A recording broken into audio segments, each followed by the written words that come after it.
അഗ്നിതൻ അഭിഷേകമായി എന്നിൽ പടരണമേ.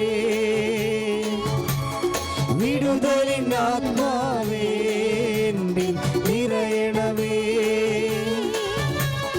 അഗ്നിതൻ അഭിഷേകമായി എന്നിൽ പടരണമേ. മക്കളെ, സാമ്പത്തിക തകർച്ചയിൽ കഴിയുന്നവരെ, കടങ്ങൾ കൊണ്ട് മൂടിയിട്ട് എന്ത് ചെയ്യണമെന്ന് അറിയാൻ പാടില്ലാത്തവർ, വിൽക്കാനും ചുട്ടുകളയാനും ഒന്നും ഇല്ലാത്തവർ, കർത്താവേ അച്ഛാ എന്തെടുത്തിട്ട് കൊടുക്കുമെന്ന് അറിയാൻ പാടില്ലാതെ ഒരു വഴിയും കാണാതിരിക്കുന്നവർ, അവിടെയെല്ലാം കർത്താവിൻ്റെ ഇടപെടൽ വരും. പരിശുദ്ധ അമ്മ നിങ്ങൾക്ക് വേണ്ടി മാധ്യസ്ഥ വഹിക്കുന്ന സമയമാണിത്.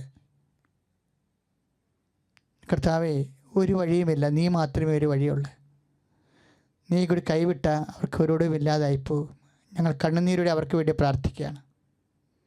തകർന്ന വീടുകൾ, തകർന്ന ബന്ധങ്ങൾ, വിവാഹത്തിൽ അകന്നു പോയവർ, കേസിലാകപ്പെട്ടവർ, അതിൻ്റെ പേരിൽ ഒരു ഇണയുടെ തീരുമാനം കാരണം മറ്റുള്ളവർ ജീവിതം തകർന്നവർ, കർത്താവേ അവർക്കെല്ലാം കർത്താവേ ഈ നിമിഷം അങ്ങ് സ്പർശിക്കണമെന്ന് പ്രാർത്ഥിക്കുന്നു. വിവാഹം ഒത്തുവരാത്തവരെ സമർപ്പിച്ച് പ്രാർത്ഥിക്കുന്നു. തകർന്ന കുടുംബങ്ങളെ സമർപ്പിച്ച് പ്രാർത്ഥിക്കുന്നു. ജോലിയില്ലാത്തവരെ സമർപ്പിച്ച് പ്രാർത്ഥിക്കുന്നു. ജോലിക്ക് വരുമാനമില്ലാത്തവരെ സമർപ്പിച്ച് പ്രാർത്ഥിക്കുന്നു. ആ ജോലി ഇട്ടിട്ട് പോരാൻ പറ്റണില്ല, പുതിയ വരുമാനം കിട്ടാനുള്ള ജോലിക്ക് പ്രവേശിക്കാനും പറ്റാതെ വീർപ്പ് മുട്ടുന്നവരെ സമർപ്പിച്ച് പ്രാർത്ഥിക്കുന്നു. കർത്താവ് പണം കുടുങ്ങിപ്പോയവരെ സംബന്ധിച്ച് പ്രാർത്ഥിക്കുന്നു. വരുമാന മാർഗങ്ങളിൽ കർത്താവ് ഒരു പുരോഗതിയുമില്ലാത്തവരെ സംബന്ധിച്ച് പ്രാർത്ഥിക്കുന്നു. ശ്രുതികടെ ശ്രുതികടെ ഹല്ലേലൂയ. യേശുവേ സ്തോത്രം. ഹല്ലേലൂയ ഹല്ലേലൂയ ഹല്ലേലൂയ ഹല്ലേലൂയ യേശുവേ സ്തുതി. ഹല്ലേലൂയ ഹല്ലേലൂയ ഹല്ലേലൂയ ആരാധന ആരാധന യേശുവേ ആരാധന ആരാധന ആരാധന യേശുവേ ആരാധന. വഴിപിഴച്ച സന്താനങ്ങളെ, തെറ്റായ ബന്ധങ്ങളിൽ കുടുങ്ങിപ്പോയി കുടുംബം തകർന്നു പോകുന്ന അവസ്ഥകളെ, ആത്മഹത്യയെക്കുറിച്ച് ചിന്തിച്ചുകൊണ്ടിരിക്കുന്ന വ്യക്തികളെ ഞങ്ങളുടെ സംസ്ഥാനത്ത് മുഴുവനായി സമർപ്പിച്ച് പ്രാർത്ഥിക്കുന്ന ഈശോ, അപ്രതീക്ഷിതമായ സങ്കട സാഹചര്യങ്ങൾ നിലനിൽക്കുന്ന കുടുംബങ്ങളെ കർത്താവിന്റെ കരുണ വ്യക്തികളിലേക്ക് ചൊരിയട്ടെ. ശ്രുതികട്ടെ ശ്രുതികട്ടെ. ഹല്ലേലൂയ യേശുവേ നന്ദി. ഹല്ലേലൂയ ഹല്ലേലൂയ യേശുവേ ആരാധന ആരാധന ആരാധന ആരാധന യേശുവേ യേശുവേ ആരാധന. ഹല്ലേലൂയ ഹല്ലേലൂയ ഹല്ലേലൂയ ഹല്ലേലൂയ ഹല്ലേലൂയ.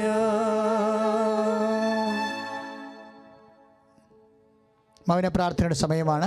ആശീർവാദം ലഭിക്കേണ്ട സമയമാണ്. വ്യക്തിപരമായ ആവശ്യങ്ങൾക്ക് വേണ്ടി മൗനമായി പ്രാർത്ഥിക്കുക. വ്യക്തിപരമായ ആവശ്യങ്ങൾക്ക് വേണ്ടി മൗനമായി പ്രാർത്ഥിക്കുക.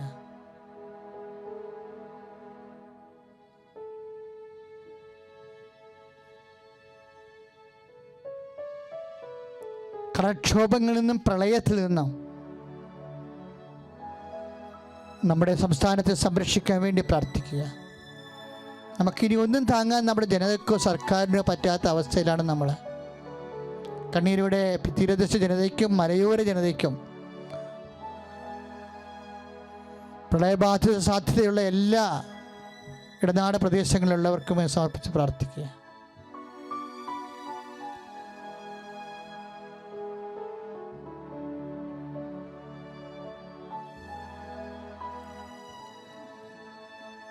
മുമ്പത്തേക്കാളും ജനതകളും തമ്മിൽ സ്നേഹരാഹിത്യത്തോടുകൂടിയുള്ള വൈരാഗ്യവും പൈശാചികമായ സ്വഭാവ രീതികളും വക്രതയാർന്ന ചവിട്ടിക്കുട്ടികളും നരകതുല്യമായ അവസ്ഥകളിലേക്ക് നന്മ സമൂഹത്തിൽ കുറഞ്ഞു പോകുന്ന പോലെ തോന്നുന്നു. സമൂഹത്തെ പൊതുവായി സമർപ്പിച്ച് പ്രാർത്ഥിക്കുക.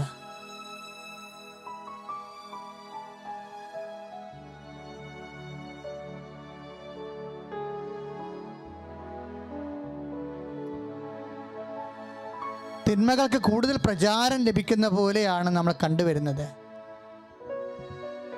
അധർമ്മം വർദ്ധിക്കുമ്പോൾ പലരുടെയും സ്നേഹം തണുത്തു പോകുമെന്ന് കർത്താവിൻ്റെ വചനത്തിൽ പറഞ്ഞിരിക്കുന്നതാണ് നമ്മൾ കാണുന്നത്. സമർപ്പിച്ച് പ്രാർത്ഥിക്കുക. കർത്താവേ, പരിശുദ്ധമേ, ദേവമാതാവേ, രാജ്യത്തെ സമർപ്പിക്കുന്നു, സംസ്ഥാനത്തെ സമർപ്പിക്കുന്നു, സമൂഹത്തെ സമർപ്പിക്കുന്നു, സഭയെ സമർപ്പിക്കുന്നു. ഞങ്ങളുടെ സ്നേഹ നിലവാരങ്ങൾ വർദ്ധിപ്പിക്കണമേ. പരസ്പരം അണ്ടർസ്റ്റാൻഡ് ചെയ്യാനുള്ള കഴിവുകളെ വർദ്ധിപ്പിക്കണമേ.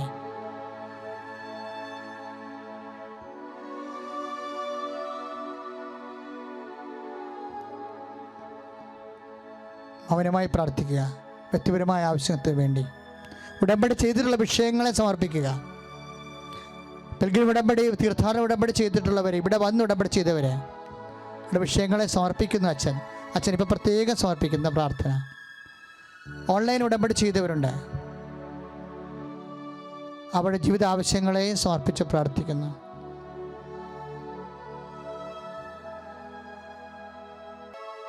നമ്മുടെ എല്ലാ ജീവിത നിയോഗങ്ങളെയും ദൈവകരങ്ങളിൽ കൊടുത്തുകൊണ്ട് കൈകൾ ഉയർത്തി സ്തുതിച്ചുകൊണ്ട് ഈശോയുടെ ആശീർവാദം സ്വീകരിക്കാം. ഹല്ലേലൂയ, ഹല്ലേലൂയ, ഹല്ലേലൂയ, ഹല്ലേലൂയ. യേശുവേ നന്ദി. ഹല്ലേലൂയ, ഹല്ലേലൂയ, ഹല്ലേലൂയ, ഹല്ലേലൂയ. യേശുവേ ആരാധന, ആരാധന, ആരാധന. ഹല്ലേലൂയ, ഹല്ലേലൂയ, ഹല്ലേലൂയ. യേശുവേ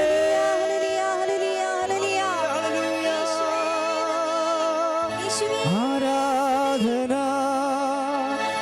ആരാധന. യേശുവേ ആരാധന.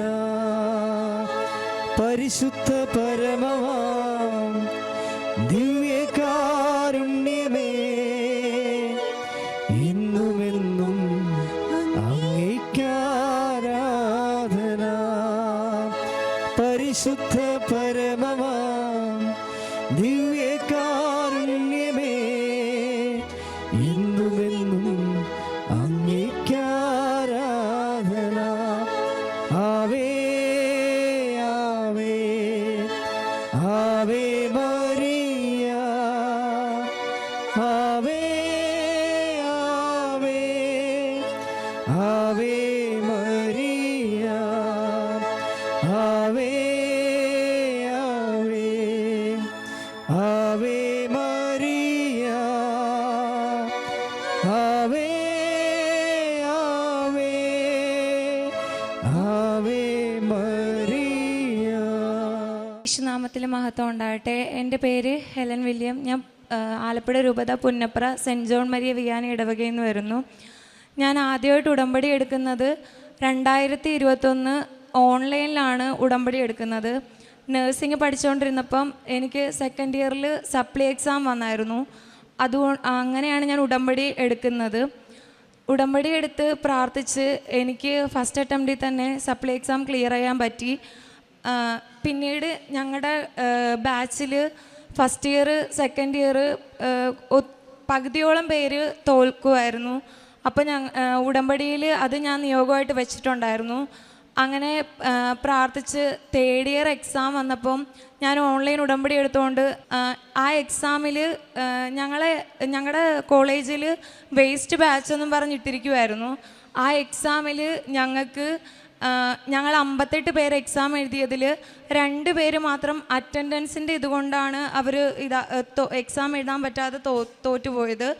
ബാക്കി എക്സാം എഴുതിയ 56 പിള്ളേരിൽ 16 പേർക്ക് ഡിസ്റ്റിങ്ഷനും ബാക്കിയുള്ളവർക്ക് എല്ലാവർക്കും തന്നെ ഫസ്റ്റ് ക്ലാസ്സും 2 പേർക്ക് സെക്കൻഡ് ക്ലാസ്സുമായിട്ട് ഞങ്ങളെല്ലാവരും പാസ്സായി.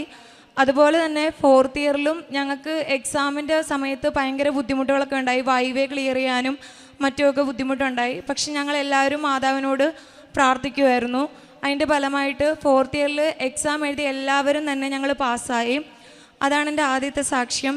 രണ്ടാമത്തെ സാക്ഷ്യം ഞാൻ വെച്ചത്, എനിക്ക് നേഴ്സിംഗ് കഴിഞ്ഞിട്ട് ജർമ്മൻ പഠിക്കണമെന്നായിരുന്നു ആഗ്രഹം. അപ്പം ഞാൻ എൻ്റെ വീട്ടിൽ വന്ന് പറഞ്ഞു. കാരണം എൻ്റെ വീട്ടിലൊട്ടും സാമ്പത്തികമായിട്ട് ഞങ്ങൾ മുന്നിലല്ല, ഞങ്ങൾ പിന്നിൽ തന്നെയാണ്. അതുകൊണ്ട് എനിക്ക് പഠിക്കാൻ പറ്റുമെന്നോ ഒരു ഇതുമില്ലായിരുന്നു. ഞാൻ വീട്ടിൽ വന്ന് പറഞ്ഞപ്പം അമ്മ എന്നോട് പറഞ്ഞ് പഠിക്കാൻ ആഗ്രഹിച്ചതല്ലേ, പഠിക്കാൻ പോ. അപ്പം എൻ്റെ അച്ഛനും സപ്പോർട്ട് നിന്ന് എന്നെ പഠിക്കാൻ വിട്ടു. ഞാൻ എറണാകുളത്ത് ഡിസംബർ മാസം 27-ാം തീയതി എറണാകുളത്ത് ഒരു ഇൻസ്റ്റിറ്റ്യൂട്ടിൽ പ്രൈവറ്റായിട്ട് ജർമ്മൻ പഠിക്കാൻ വേണ്ടി പോയി. അവിടെ ചെന്ന് എൻ്റെ A1 ക്ലാസ് തീരാറായപ്പം രണ്ടാമത്തെ A2-ൻ്റെ ക്ലാസ് തുടങ്ങേണ്ട ടൈമിൽ ഫീസ് അടക്കേണ്ട സമയമായപ്പം വീട്ടിൽ പൈസയുടെ ബുദ്ധിമുട്ടുണ്ടെന്ന് എനിക്കറിയായിരുന്നു. അതുകൊണ്ട് തന്നെ എനിക്ക് കിട്ടുമെന്നുള്ള പ്രതീക്ഷയിലല്ല ഞാൻ നോർക്കയിൽ അപ്ലൈ ചെയ്തത്. നോർക്കയിൽ നേഴ്സുമാരെ ഫ്രീ ആയിട്ട് ജർമ്മൻ പഠിപ്പിക്കുമായിരുന്നു. കിട്ടുമെന്നുള്ളൊരു പ്രതീക്ഷ എനിക്കില്ലായിരുന്നു. എൻ്റെ കൂട്ടുകാർ പറഞ്ഞിട്ടാണ് ഞാനത് അപ്ലൈ ചെയ്തത്. പക്ഷേ അപ്ലൈ ചെയ്ത് പിറ്റേ ദിവസം തന്നെ എന്നെ നോർക്കയിൽ നിന്ന് വിളിക്കുകയും A1 തൊട്ട് B1 വരെ എനിക്ക് അവിടെ ഫ്രീ ആയിട്ട് ജർമ്മൻ പഠിക്കാൻ പറ്റുകയും ചെയ്തു. അത് എനിക്ക് മാതാവ് ഒരുക്കി തന്നതായിട്ട് ഞാൻ വിശ്വസിക്കുന്നുണ്ട്. പിന്നീട് ജർമ്മൻ്റെ എക്സാമിൻ്റെ സമയത്താണെങ്കിലും ഒരുപാട് പ്രയാസം ഉണ്ടായിരുന്നു എക്സാം പാസ്സാകാനൊക്കെ. ഞാനപ്പം അച്ഛൻ്റെ കൈവെപ്പ് ശുശ്രൂഷ മേടിച്ചിട്ടാണ് എക്സാം എഴുതാൻ പോയത്. അങ്ങനെ എനിക്ക് എക്സാം എന്നെ പാസ്സാക്കി തന്നു. പിന്നെ എനിക്ക് ഞാൻ പ്രാർത്ഥനയിൽ നിന്ന് അകലുമ്പം എനിക്ക് എന്തോ എൻ്റെ കാര്യങ്ങളെല്ലാം ഡിലേ ആയിട്ടാണ് നടക്കുന്നത്. പക്ഷേ ഞാൻ പിന്നെ പ്രാർത്ഥിക്കാൻ തുടങ്ങുമ്പം എനിക്ക് പെട്ടെന്ന് തന്നെ മാതാവെല്ലാം ആക്കിത്തരും. അങ്ങനെ എനിക്കൊരു ഒരു അനക്കവും ജാനുവരിയിൽ ഞാൻ പ്രോസസ്സിങ്ങിന് കൊടുത്തെങ്കിലും ഒരനക്കവും ഇല്ലായിരുന്നു. പക്ഷേ ജൂണായപ്പം എൻ്റെ ബഷീദ് വന്നു. എൻ്റെ കൂടെ വെച്ചൊരു കൊച്ചിന് വന്നില്ല, പക്ഷെ എനിക്ക് വന്നു. എനിക്ക് കോൺട്രാക്റ്റും എല്ലാം അപ്പം തന്നെ ഇട്ട് തന്നു. ഞാൻ വിസയ്ക്ക് വേണ്ടിയിട്ട് സബ്മിറ്റ് ചെയ്തു. പക്ഷെ അപ്പോഴും ഞാൻ ഉടമ്പടിയിലാണെങ്കിലും ഞാൻ ഉടമ്പടിയിൽ കൃത്യമായിട്ട് ചെയ്യുന്നുണ്ടോയെന്ന് എനിക്ക് സംശയമായിരുന്നു. ഞാൻ നന്നായിട്ട് ഉഴപ്പി കളഞ്ഞായിരുന്നു. പക്ഷേ ആ വിസ വെച്ചു എനിക്ക് റിജക്ഷൻ വന്നു. കാരണം ഞാൻ പ്രാർത്ഥനയിൽ ഉഴപ്പിയത് തന്നെയാണ്. കുഞ്ഞിലെ ആണെങ്കിലും ഞാൻ പള്ളിയിലൊക്കെ പോകുമായിരുന്നു. ഈ പ്രാർത്ഥനയിൽ നിന്ന് വിട്ടുമാറുമ്പോഴാണ് എൻ്റെ ജീവിതത്തിൽ തകർച്ചകൾ വരുന്നതെന്ന് ഞാൻ മനസ്സിലാക്കി. പിന്നെ ആ റിജക്ഷൻ വന്നു. എന്നെ വീട്ടിൽ ഒരുപാട് കുറ്റപ്പെടുത്തുമായിരുന്നു.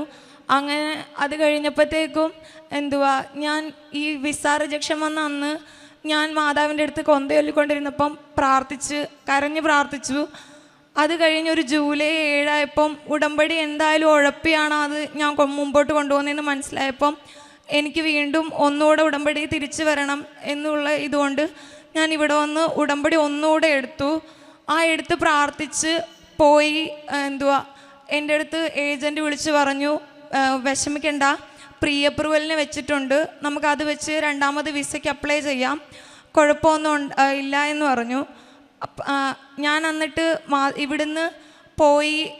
എൻ്റെ കൂടെ വെച്ച ചേച്ചിമാർക്കൊക്കെ മൊഡ്യൂൾസ് കുറവായിട്ടും അവർക്കൊക്കെ വിസ വന്നു. എനിക്ക് വരാഞ്ഞപ്പോൾ എനിക്ക് ഭയങ്കര സങ്കടം ഉണ്ടായിരുന്നു.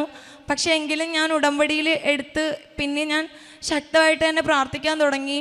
ഇവിടുന്ന് ഞാൻ ഉടമ്പടി എടുത്ത് പോകുമ്പം എനിക്ക് മൊത്തവും സുഗന്ധാഭിഷേകം ഉണ്ടായിരുന്നു. എനിക്ക് വീട് വരെ അതെനിക്ക് അനുഭവിക്കാൻ പറ്റിയായിരുന്നു. പിന്നെ ഉടമ്പടി എടുത്ത് ഒക്ടോബർ മാസം എനിക്ക് പ്രീ അപ്രൂവലിൻ്റെ ഇത് വന്നു. അപ്പം ഞാൻ റിജക്ഷൻ വന്നതുകൊണ്ട് അച്ഛനെ വന്ന ആ പേപ്പേഴ്സും എല്ലാമായിട്ട് കണ്ട് അച്ഛൻ്റെ അടുത്ത് ബ്ലെസ്സിങ് മേടിച്ച് പ്രാർത്ഥിച്ചു. അപ്പോൾ അച്ഛൻ എന്നോട് പറഞ്ഞു, എന്നോട് എംപ്ലോയറിൻ്റെ പേരും എല്ലാം ചോദിച്ചു, 14 ദിവസത്തിനുള്ളിൽ നടക്കും, നീ നല്ല രീതിക്ക് ഉടമ്പടിയിൽ പ്രാർത്ഥിക്കാൻ പറഞ്ഞു. ഞാൻ ഇവിടുന്ന് വിശ്വസിച്ച് തന്നെ പോയി. ഞാൻ ശനിയാഴ്ചയാണ് അച്ഛൻ്റെ കൈവെപ്പ് ശുശ്രൂഷ മേടിച്ചിട്ട് പോകുന്നത്. തിങ്കളാഴ്ച ആയപ്പം എൻ്റെ ഏജൻറ്റ് വിളിച്ചിട്ട് എനിക്ക് പ്രീ അപ്രൂവൽ വന്നെന്നുള്ള മെസ്സേജാണ് എനിക്ക് പറഞ്ഞത്. പ്രീ അപ്രൂവൽ അതിന് മുമ്പ് വന്നവർക്കും കോൺട്രാക്റ്റ് ഒന്നും ഇതുവരെ കൊടുത്തിട്ടില്ലായിരുന്നു. പക്ഷേ എനിക്ക് എന്താണെന്നറിയില്ല, 3-ാം ദിവസം എനിക്ക് പ്രീ അപ്രൂവൽ വന്നു. പിറ്റേ ദിവസം തന്നെ 4-ാം ദിവസം എനിക്ക് കോൺട്രാക്റ്റും വന്നു. 5-ാം ദിവസം ആയപ്പോൾ എനിക്ക് VFSന് സബ്മിറ്റ് ചെയ്യാനുള്ള ഡേറ്റും കിട്ടി. അച്ഛൻ എനിക്ക് കുരിശുരൂപം തന്നപ്പം ഞാൻ പ്രാർത്ഥിച്ചത്, അമ്മ ഒക്ടോബർ 25-ന് ഇവിടുത്തെ ജപമാല റാലിക്ക് ഞാൻ പങ്കെടുത്തോളാം. ഒന്നെങ്കിൽ എനിക്ക് ജപമാല റാലിക്ക് മുമ്പുള്ള വെള്ളിയാഴ്ചയോ അല്ലെങ്കിൽ അത് കഴിഞ്ഞുള്ള തിങ്കളാഴ്ചയോ എനിക്ക് VFSൽ സബ്മിറ്റ് ചെയ്യാനുള്ള ഡേറ്റ് തരണമെന്നാണ് ഞാൻ പ്രാർത്ഥിച്ചത്. 10-ാം ദിവസം ആയപ്പം എനിക്ക് ഒക്ടോബർ 27-ാം തീയതി തന്നെ VFSൽ സബ്മിറ്റ് ചെയ്യാൻ പറ്റി. പക്ഷേ ഒക്ടോബർ 27-ന് ഞാൻ സബ്മിറ്റ് ചെയ്തെങ്കിലും അന്ന് തന്നെയാണ് കൊച്ചിയിൽ നിന്ന് ബാംഗ്ലൂരോട്ട് ഡിസ്പാച്ചിന് മെസ്സേജ് വരേണ്ടത്. എനിക്കത് വന്നിട്ടില്ലായിരുന്നു. ഞാനപ്പോൾ വീട്ടിലൊന്നും പറഞ്ഞില്ല, ഞാൻ പ്രാർത്ഥിക്കുമായിരുന്നു. ഞാൻ മാതാവിൽ ഉറച്ചു വിശ്വസിച്ച് ഞാൻ പ്രാർത്ഥിച്ചു.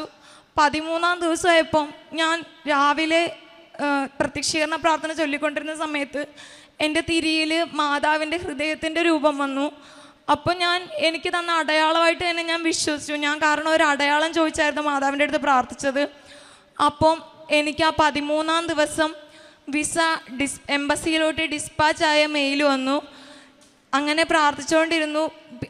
ഒട്ടും ഞാൻ മടി കാണിച്ചില്ല. പ്രാർത്ഥനയിൽ ഞാൻ മുന്നോട്ട് തന്നെ പോയി. വിശുദ്ധ കുർബാനയിൽ പങ്കെടുക്കണം, ഇതെനിക്ക് ഉറപ്പാണ്, വിസ കിട്ടുമെന്ന് എനിക്ക് ഉറപ്പാണ്. അതുകൊണ്ട് ഞാൻ പോകുന്നത് വരെ കുർബാന മുടക്കാതെ ഞാൻ പങ്കെടുക്കും എന്നുറച്ച് ഇതിൽ നിന്നു. കുർബാനയിലൊക്കെ ഞാൻ പോയി നന്നായിട്ടിരുന്ന് പ്രാർത്ഥിച്ചു. അപ്പം എനിക്ക് വിസയുടെ ഡിലേ ആവുന്നുണ്ടായിരുന്നു. 1 മാസം 15 ദിവസം കൊണ്ട് വരേണ്ട വിസയൊക്കെ എനിക്ക് ഇതുവരെ വന്നില്ല. എൻ്റെ പിന്നിൽ വെച്ച പിള്ളേർക്ക് എല്ലാവർക്കും വന്നു. അപ്പോൾ എനിക്ക് ടെൻഷനായിരുന്നു. അപ്പോൾ ഞാൻ അച്ഛനെ കണ്ടപ്പോൾ അച്ഛനോട് പറഞ്ഞ് അച്ഛൻ്റെ കൈവച്ച് പ്രാർത്ഥിച്ച്, അന്നൊരു തിങ്കളാഴ്ചയായിരുന്നു അച്ഛൻ കൈവച്ച് പ്രാർത്ഥിച്ചത്. ആ ആഴ്ച തന്നെ ഞാൻ മാതാവിനോട് കരഞ്ഞു പ്രാർത്ഥിച്ചു. ചൊവ്വാഴ്ച ഞാൻ കൃപാസനത്തിൽ വിളിച്ച് പ്രാർത്ഥന സഹായം പറഞ്ഞപ്പം ഇവിടുത്തെ ഒരു ചേച്ചിയാണ് ചേച്ചി എൻ്റെ അടുത്ത് യോഹന്നാൻ 4:21 യേശുവിലെ സ്ത്രീയെ നീ വിശ്വസിക്കുക, ഈ മലയിലോ ജെറുസലേമിലോ ആരാധിക്കാത്ത സമയങ്ങൾ വരുന്നു എന്നും പറഞ്ഞുള്ള വചനമാണ് എനിക്ക് തന്നത്. സ്ത്രീയെ നീ വിശ്വസിക്കുക എന്നുള്ള വചനത്തിൽ തന്നെ ഞാൻ വിശ്വസിച്ചു. ആ വചനത്തിൽ വിശ്വസിച്ച് ഞാൻ പ്രാർത്ഥിച്ചു. ആ ആഴ്ച തന്നെ വ്യാഴാഴ്ച ഞാൻ 33 വചനം പറഞ്ഞു, 33 വട്ടം വിശ്വാസ പ്രമാണം ചൊല്ലി. ഞാൻ പറഞ്ഞു, അത് കഴിഞ്ഞ് രാത്രി ഞാൻ കിടക്കാൻ നേരമായപ്പോൾ ഞാൻ മാതാവിനോട് പറഞ്ഞു, എനിക്ക് ഒന്നെങ്കിൽ നാളെ ഡെയിലി ബ്രെഡിൽ അച്ഛൻ എനിക്ക് വേണ്ടിയിട്ടുള്ള വചനമായിരിക്കണം പറയുന്നത്, അല്ലെങ്കിൽ എനിക്ക് നാളെ വിശുദ്ധ കുർബാനയിൽ വായിക്കുന്ന വചനം എനിക്ക് വേണ്ടിയിട്ടുള്ള ആയിരിക്കണമെന്ന് ഞാൻ പറഞ്ഞു. എന്താണെന്നറിയില്ല, അന്നത്തെ ദിവസം ഇവിടെ നേരത്തെ ഒരു ചേച്ചി പറഞ്ഞതുപോലെ അച്ഛൻ പറഞ്ഞ വചനം എനിക്ക് വേണ്ടി തന്നെയായിരുന്നു. പുറപ്പാട് 33:17, നീ പറഞ്ഞ ഈ ആവശ്യപ്പെട്ട ഈ കാര്യവും ഞാൻ സാധിച്ചു തന്നിരിക്കുന്നു, കാരണം നീ എൻ്റെ പ്രീതി നേടിയിരിക്കുന്നു.